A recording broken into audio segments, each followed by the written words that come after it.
Город Алушта. Палаточный городок перед горисполкомом.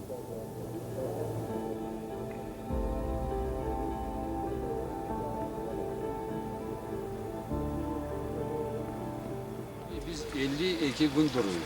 O 52 gün pek zor burada oluyor. Pek zor. Onu hepsi adam ve durup olmaz.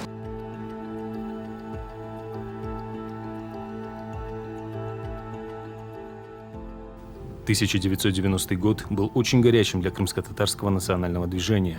Советский Союз уже стоял на пороге неминуемой смерти, что ощущалось в смене политического климата по всей стране. Все больше крымских татар возвращалось на родину, многие из них без средств к существованию, без единой возможности приобрести жилье и обустроиться. И к лету 1990 года по всему полуострову стояло уже 38 пикетов. Все помнили недавние события – разгром пикетов в Дегерменкое в конце 89-го. У нас дома старики, мои родители уроженцы этих мест. Вон дом моего деда.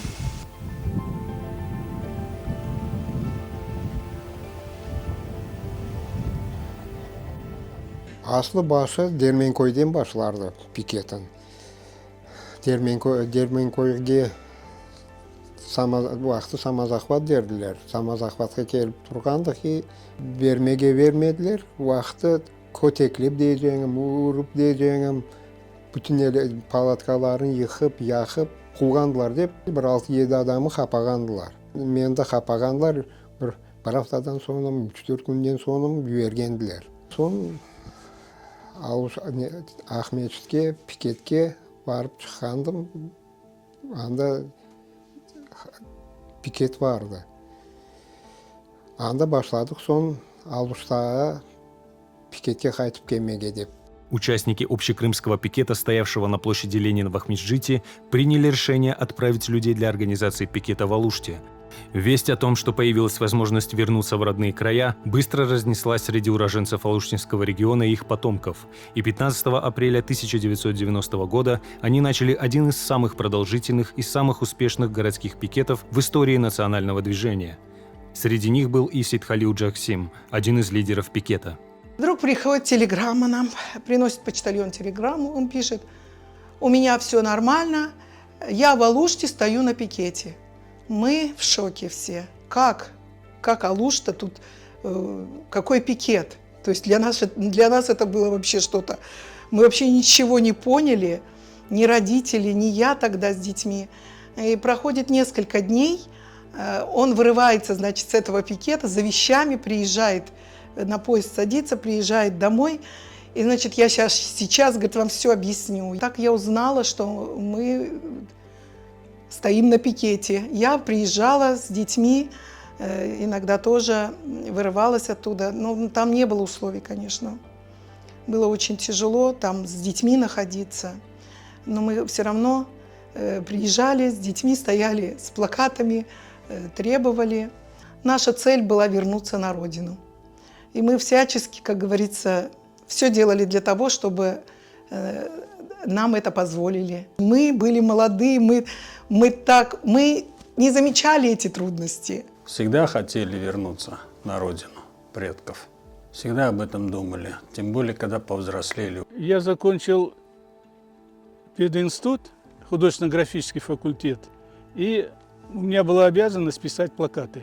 Требования вернуть, дать, разрешить и так далее. Вот я занимался плакатами. Вечерами за горисполкомом готовили еду, ели, общались, готовили новые требования. Вывешивали плакаты, чтобы люди понимали, проходящих очень много, отдыхающие, которые приезжают на море отдыхать, а мы должны проинформировать людей всего Советского Союза, да и не только Советский Союз тогда еще был, тогда приезжали из-за границы.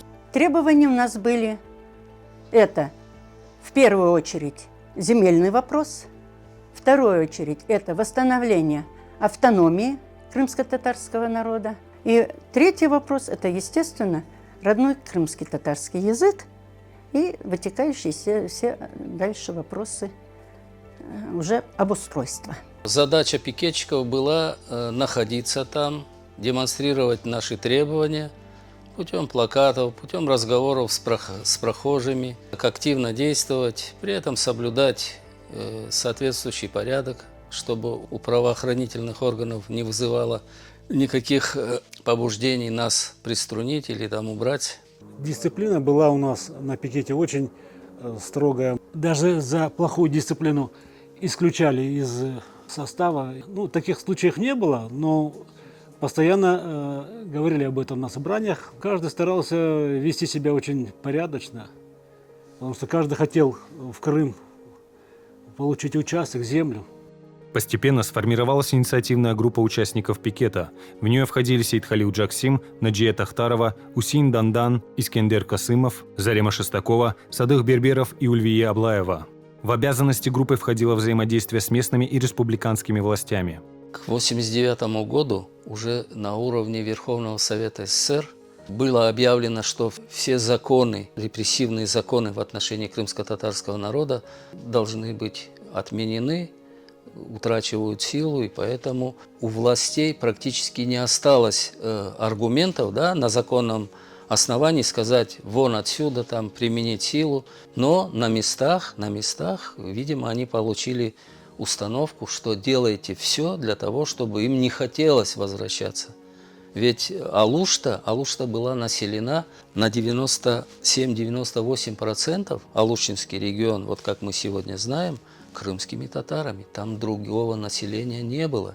И поэтому, если бы мы все вернулись, алуштинцы, это был бы крымско-татарский район, местная власть как могла сопротивлялась, как могла затягивала эти вопросы, усложняла решение этих вопросов. Ну, они делали это уже на свое усмотрение, скажем так, зная, что наверху за это они получат одобрение. Они нам говорили, ну, мы бы рады вам помочь, но у нас нет земли, у нас ресурсов нет, у нас воды не будет хватать, у нас и так с этими вопросами проблемы, с обеспечением продовольствием. Мы говорили, да, мы понимаем, что это действительно так, но ведь это преодолимые вещи. Воду можно поискать, землю можно поискать, можно найти.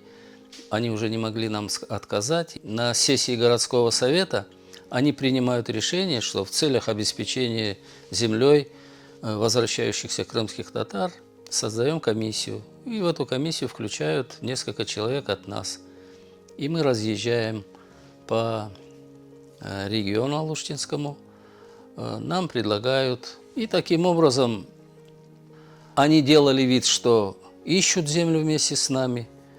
Мы делали вид, что мы им доверяем, и тоже с ними ходили. Вот. И так, скажем, прошло определенное время. Пикет стал бельмом на глазу местных властей, но не меньшее недовольство он вызвал и участие местных жителей. Администрация города и все люди, местное население, восприняли это как угроза для них. Как это так, приехали и начали тут просить у нас землю. Были очень много выступлений местного населения. Их привозили на автобусах специально с разных сел города Алушты. И они, в общем-то, конечно, все кричали и говорили о том, что чтобы мы убирались. Нам и дымовыми шашками в нас кидали, к нам ночью запускали этих пьяных водителей, которые залетали на исполкомовские лестницы прямо к дверям. Мы что только не испытали на этих пикетах.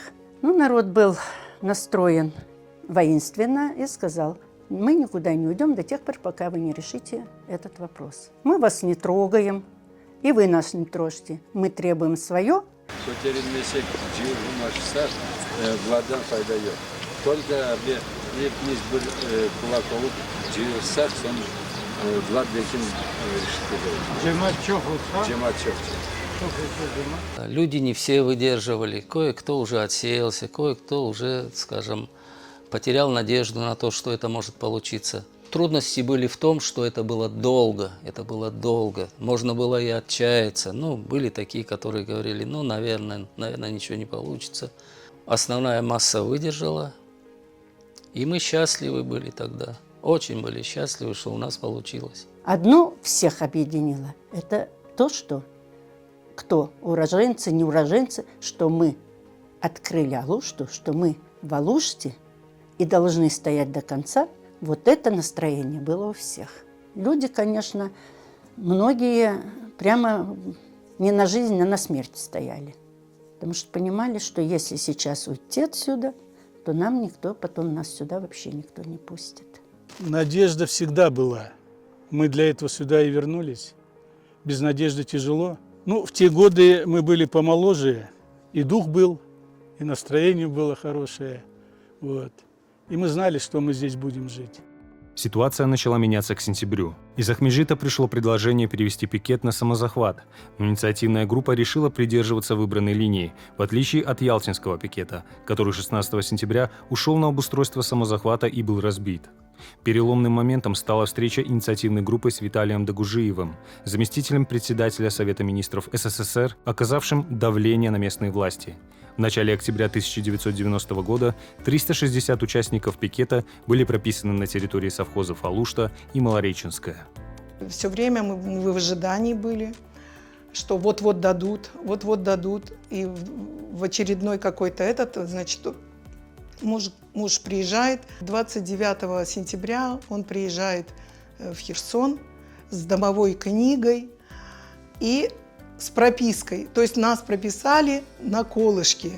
А это был прям в день рождения моего сына. И он приносит и дает, вручает ему в руки эту домовую книгу, а этот ребенок, ему 2 годика исполнилось. Он не может понять, он говорит, вот этот подарок всей нашей семье в твой день рождения. Вот наша прописка была. Поэтому на всю жизнь запомнил. Вчера 30-е было, вот моему сыну 37 лет исполнилось уже этому сыну.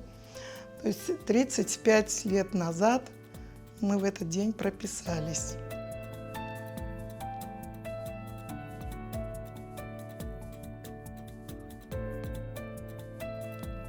А когда мы приехали сюда, и сами и воду провели, и дороги сами начали строить, скидываться, кого-то подключать. Государство толком и не помогало нам. Мы сначала вырубали, здесь сплошной лес был. Екі балам oldu мында неде Қырымда. 9 yaşın torunum var. Evet, қуанам. Пикет в Алуште, выстоявший полгода, оказался одним из самых успешных для крымско-татарского национального движения. Несмотря на все трудности, сотни семей получили возможность жить на родной земле. И сегодня участники пикета живут дружно, как родственники.